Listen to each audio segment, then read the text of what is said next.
Hello. Astronomy picture of the day, April 6, 2023.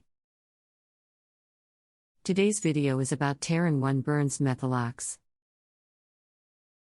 Relativity's Terran 1 rocket is mostly 3D printed. It burns a cryogenic rocket fuel composed of liquid methane and liquid oxygen, Methalox.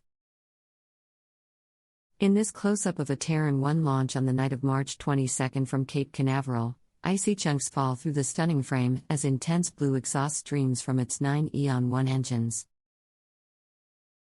In a largely successful flight, the innovative rocket achieved main engine cutoff and stage separation but fell short of orbit after an anomaly at the beginning of its second stage flight.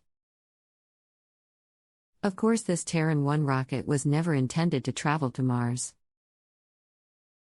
Still, the methane and liquid oxygen components of its Methalox fuel can be made solely from materials found on the red planet.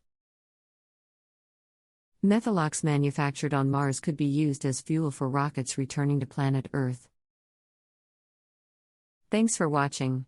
And don't forget to like, comment, and share.